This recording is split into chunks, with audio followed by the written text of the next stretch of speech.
Welcome back to the Hip Joint, Fry and the Slurm Factory, the broadcast Season 1 finale, not to be mistaken for the production Season 1 finale, Hell is Other Robots. If it sounds confusing, it's because it is.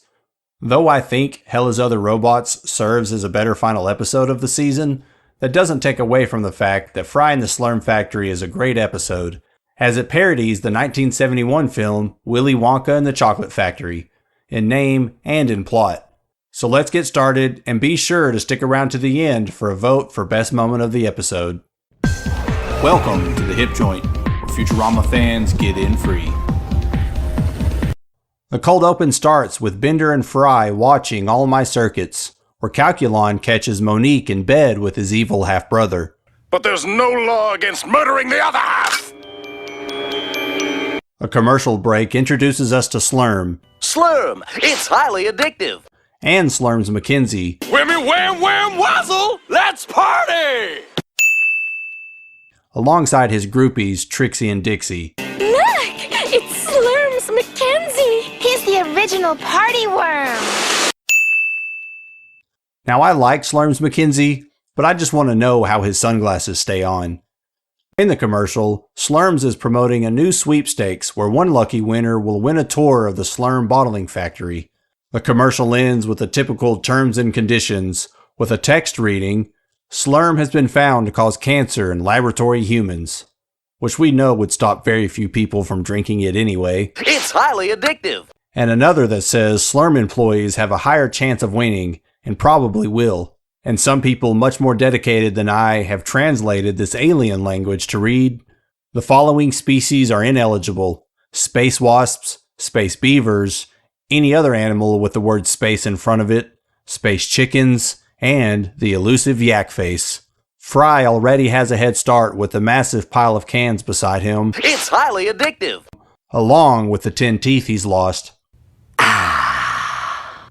Now in the last episode, we learned that Omicron Persei 8 is 1,000 light years from Earth. So this live broadcasting of a show set 1,000 years in the future has traveled an additional 1,000 light years to reach Earth. And you are now watching that live broadcast 1,000 years in the past. If this also sounds confusing, be sure to hit that like and subscribe button. There's no guarantee to relieve any of the confusion, but it's best to do it anyways. The opening cartoon is a Simpsons short from 1987 called Making Faces. Ah! We're doomed!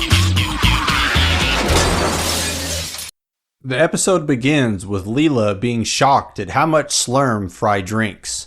He then tells her that he used to drink 100 cans of cola a week. Right up until my third heart attack. Bender shows up to work sick, running a high fever. A fever that Leela and this couch find out about the hard way. You're paying for that! And then, for whatever reason, Bender goes to see Zoidberg. A pointless venture except for this line from Zoidberg making it into this episode's vote for best moment. Really? I thought you were the robot. Nope, human. All right, spare me your life story. And this is the first time Bender has mentioned being 40% anything. I'm 40% zinc! This is another great list I'll be keeping track of throughout the show. I'm 40% zinc! The situation with Bender gives the professor just enough reason to test his new invention. Like he ever needed a good one. You may feel a slight stinging sensation. All of you. It's during this test that the cause of Bender's illness is found. And Amy, I'm sorry I took your watch.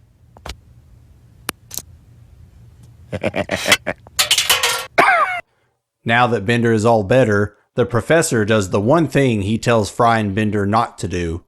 And for the love of God, don't let it fall into the wrong hands.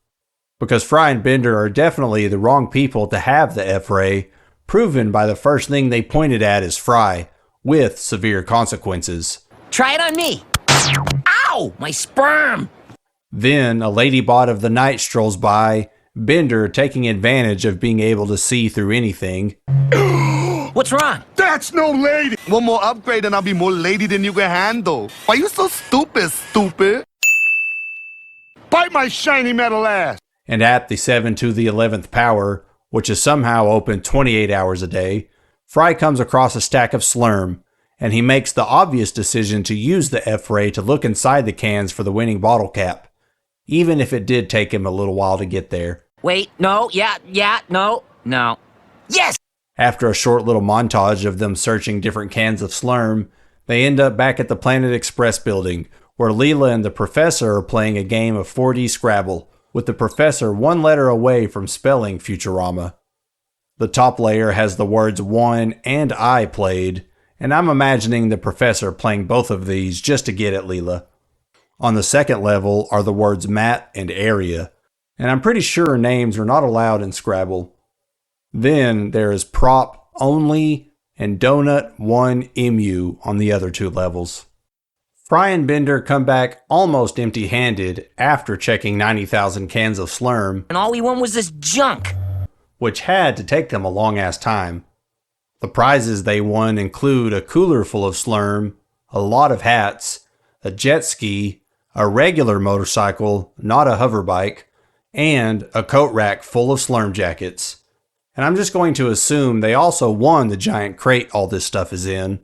Fry has had enough of Slurm, I never want to see another can of Slurm again. but goes for one last can and ends up choking on the one bottle cap in the entire galaxy. You did it, Fry! We won!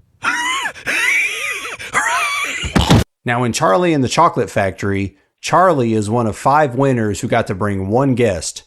And I didn't hear them specify in the commercial, but I am a little surprised they allowed Fry to bring this many people with him. Come to think of it, why does this welcome banner even say contestant winners on it? There was only one winning can. This place is kind of sketchy. That's not for you to know. Then we meet Glurmo, this episode's Gene Wilder. Welcome to the planet Wormulon. I'm Glurmo, your gollyrific guide to the splentacular Slurm Factory. Slurm's Mackenzie appears in the flesh, or slime or whatever, and we find out how bad he has it working for Slurm. He'd better be. That's what we pay him for, right, Slurms? Right! Just adding to the unease about this place. At the start of the tour, Bender gets super excited. Look! Flowers! And a boat! Then we get a glimpse of the Grunkalunkas. Tell them I hate them. And as they are sailing down the river of Slurm, Fry starts asking too many questions about the secret ingredient. Oh, well, what is it really?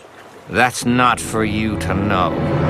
The Grunkalunkas then break into song, Hey, look! The disgusting little men are starting to sing. being voiced by either Phil Lamar or John DiMaggio. Grunka, lunka, dunka, tea, daces, the secret of Slurm's on a need-to-know basis. Glurmo is fed up with all the questions about the secret ingredient. Enough! There will be no further questions. Fry is fed up with having to wait to get a drink of Slurm. So thirsty.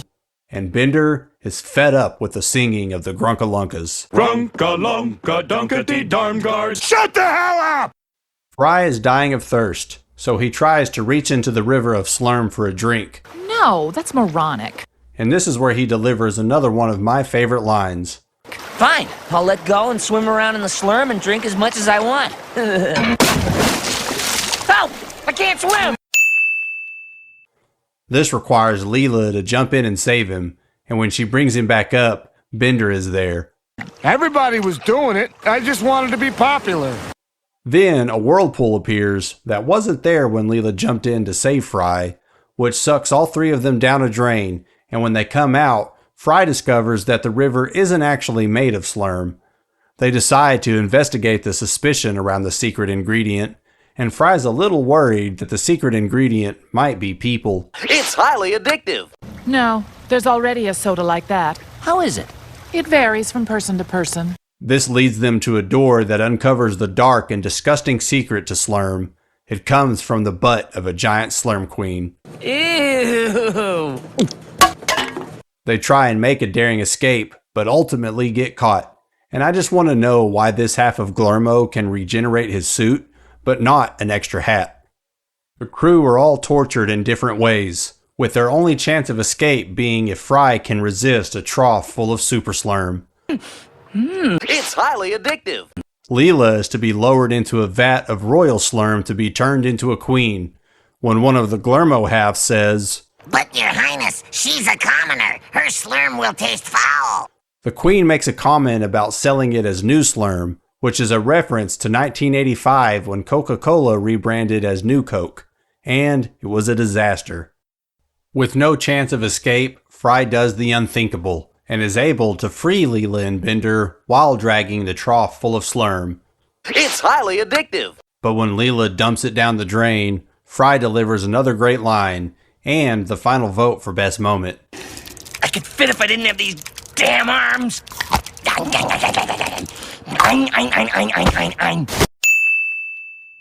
As they make their escape, they run into Slurms as he begs to be taken with them. I'm partied out. All I want is to stay home and rent videos and watch them with a few friends. Unfortunately, the queen attacks, and Slurms decides to hold her off the only way he knows how. By partying! He tells Trixie and Dixie to go on without him, and maybe reappear again in a movie 10 years later. We could do each other's toenails and make shivs. Once safely away from the Slurm bottling plant, They know our disgusting secret! now that I think about it, they called it a bottling plant in the commercial, At the Slurm bottling plant. but I didn't see a single bottle of Slurm anywhere in this episode. Anyways, once safely off the planet, the professor makes a call to reveal the disgusting secret behind Slurm. Heine, you say? We'll finally be able to outlaw this insidious slur. But once Fry realizes this would be the end of his favorite drink, he comes up with a clever trick to dismiss this whole situation and make sure Slurm stays around. Grandpa's making up crazy stories again. You're my uncle from the year 2000. The episode ends with one final toast to Slurms Mackenzie. For Slurms. For Slurms! Lenny Wazzle. So let's raise a glass to a great worm, a great episode, and an opportunity to vote for the best moment. Slurm, it's highly addictive. Will it be Zoidberg's disinterest in Fry? But I remind you, I'm an expert on humans, not robots. I'm not Bender, I'm Fry. Really? I thought you were the robot. Nope, human. All right, spare me your life story. Fry almost drowning in a river of Slurm? What are you doing? I'm dying of thirst. Grab my feet and dunk my head in so I can drink. No, that's moronic. Fine, I'll let go and swim around in the slurm and drink as much as I want. Help! I can't swim! Or Fry threatening to go all 127 hours on his arms. No! I could fit if I didn't have these damn arms.